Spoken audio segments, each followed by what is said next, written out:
Multiple reasons may make many overweight reluctant to start regularly exercising. In some cases, it could be time scarcity and injuries. In others, just a plain lack of motivation. However, there's another reason that doesn't get a fraction of the attention for physical inactivity, but could actually be one of the fundamental causes subconsciously: kinesiophobia. That's why today we'll be explaining how kinesiophobia limits physical activity and its correlation with weight gain. But first, as always, please take note of our disclaimer. The term kinesiophobia was first coined by Curry et al. In 1990. It essentially means fear of movement, with kinesis referring to movement and phobia referring to fear. Still, it has been defined as an excessive, irrational, and debilitating fear of physical movement and activity resulting from a feeling of vulnerability to a painful injury or a new injury. When someone has kinesiophobia, they cannot perform certain physical activities, regardless if household chores, errands, or exercise. It's noteworthy that the condition is not just a fear of pain, as that's referred to as algophobia, but also the specific movement that brings pain about, as well as the fear of re-injury. Kinesiophobia is generally not experienced for all forms of movement, just the ones where there have been past occurrences of pain while performing. Common examples of it include overloading the shoulder with impingement syndrome, squatting with low back pain, or extending the neck after whiplash. To explain how kinesiophobia can be detrimental, let's take the case of someone afraid to squat because of their low back pain, for instance. To do this, we'll be using what's known as the fear avoidance model, which illustrates how people often develop chronic musculoskeletal pain from intentionally steering clear of specific movements that have caused pain before out of fear of further pain and/or re-injury. So, Stephen here is doing kettlebells in the gym one day when suddenly, as he steps into a squat, swinging the kettlebell back between his legs, he feels an intense pain sensation in his lower back. Following this intense pain sensation, no matter in the low back or any other region, a person will often go through a period of pain catastrophizing composed of three elements: magnification, helplessness, and rumination. Magnification is when they will jump to the worst conclusion about the pain they experienced and be afraid their low back pain will only get worse. Helplessness is when they will give up hope of improving the situation and think their low back will never get any better. And rumination is when they cannot put the feeling of pain behind them and will keep thinking of it, of how badly it is and how much they want it to stop. When pain catastrophizing is low, like to the model's right, it's a good thing. These thoughts will only be brief, if at all, and the person will be less ambivalent about performing the movement again, and be more willing to confront it at the earliest allowance. But in Stephen's case, his pain catastrophizing isn't low, but is actually pretty high, like in the loop to the model's left. This causes him to become fearful of further low back pain and re-injury potential. As a result, he starts to become anxious about performing squats and ends up avoiding the movement that initially brought on the pain altogether, for fear it'll occur again. Indeed, short-term, this avoidance could potentially save Stephen from more pain that maybe still be lingering in the area, and would of course be understandable. However, if he continually avoids squatting, even when the pain subsides, this will only lead to weakened musculature, coordination, stability, etc. in the legs and core from prolonged disuse. Remember, what you don't use, you lose. Moreover, since he's avoiding squats, Stephen starts to refrain from activities that may require them. This leads him to stop meeting up with friends on the weekend to play basketball, which was the main way he used to socialise. Also, because Stephen works in a warehouse that requires a lot of manual labour, he starts to call in sick regularly, as the thoughts of hurting his low back become intimidating due to a lack of healthcare. Overall, he becomes lonely from the lack of social interaction and ends up being let go from his work due to his recurring absence, both of which lead him to become depressed. Now, although this may seem like an extreme example, it is often sadly a reality for many. The precise details may differ, but the result is frequently the same. These factors arising from kinesiophobia are a further problem for two reasons.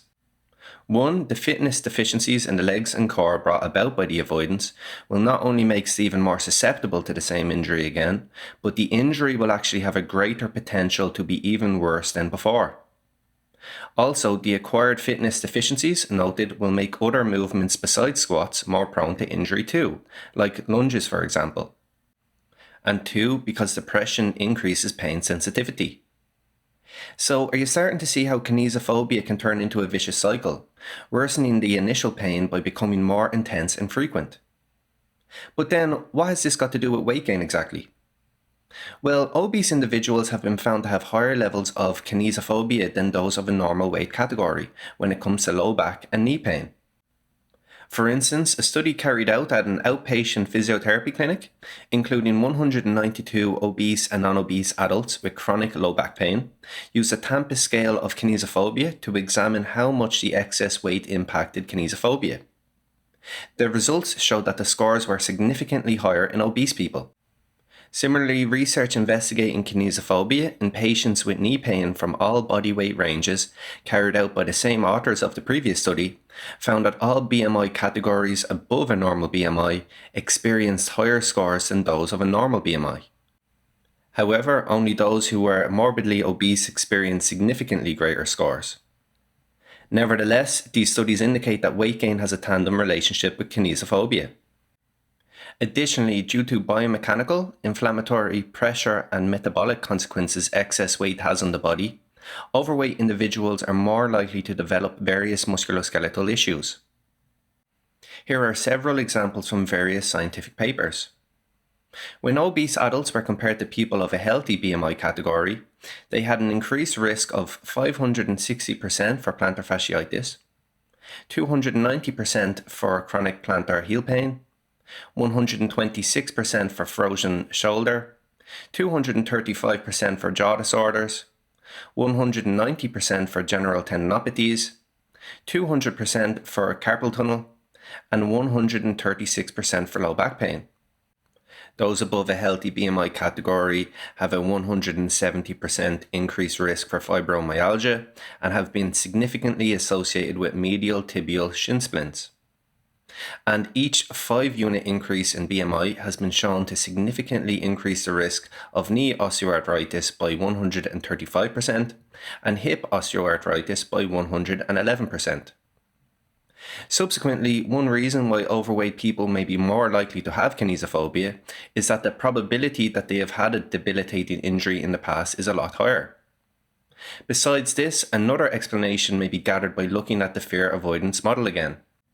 Since high pain catastrophizing is related to kinesiophobia, and obesity is linked to kinesiophobia, this may suggest that overweight people may be more inclined to higher pain catastrophizing.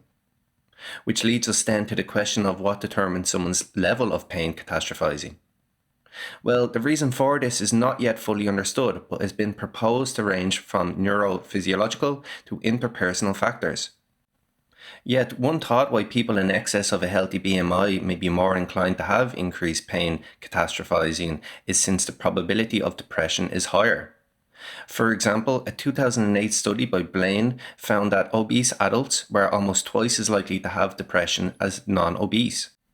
The reason being is that people with depression often have increased negative emotional responses to pain, which can evoke pain catastrophizing thoughts. Anyway, whatever the case, kinesiophobia is troublesome because it can be a barrier to exercise, as alluded to at the onset of this video, and also healthy eating. For example, kinesiophobia has been associated with lower levels of physical activity, while also being indicated to contribute to binge eating and cause people to have lesser self-belief that they could get their eating behavior under control. This is concerning because it implies that kinesiophobia and weight gain could be an endless loop for many. Fortunately, there are evidence-based strategies that are hugely beneficial for treating kinesiophobia. On a side note, if you are interested in undertaking our evidence-based and results-backed personalized Plato weight management program, please click the link in the top right-hand corner of the video or follow the link in the description. In 2009, a preliminary review examined treatments for kinesiophobia in patients with chronic musculoskeletal pain. The 4 treatment methods investigated were graded exposure, graded activity, acceptance and commitment therapy, and mixed therapy. Before we discuss the study results, let's first explain each of these treatments. Graded exposure and graded activity are often confused. The basic premise of both is that kinesiophobia can be helped by deliberately confronting the movements or tasks that have been steered clear of for fear of pain or re-injury. So both are active therapies involving getting someone moving and exposing themselves to the movement that they fear. One of the main differences between them, though, is that graded exposure is based on your response, and the exposure to the movement does not progress until after fear levels have decreased. This is in contrast to graded exercise that's increased by a predetermined amount each session, regardless of how you're responding.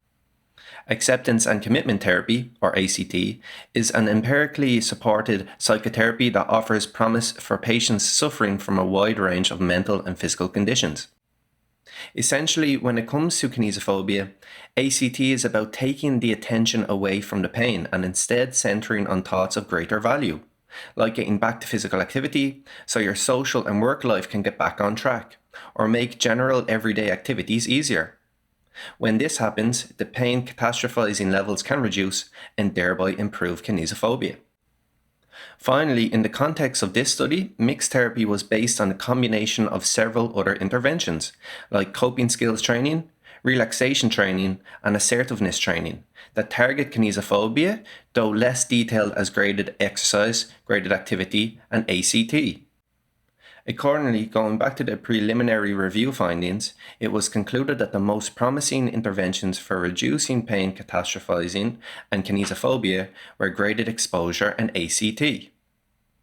So, in closing, those above a normal body weight range appear to be more inclined to have kinesiophobia.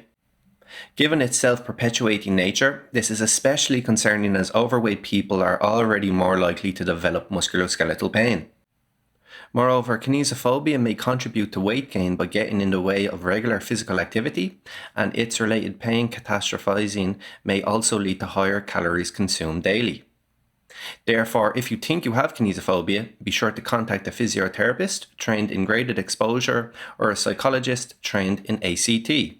They'll help you build back your functional confidence and in return help you to better grasp managing your weight and improve your overall quality of life. Have you had any experiences with kinesiophobia? We'd love to hear from you in the comments section down below. Additionally, if you're new here, make sure to like and subscribe to our channel. So that has been our video. Thanks for listening, and I'll see you next time.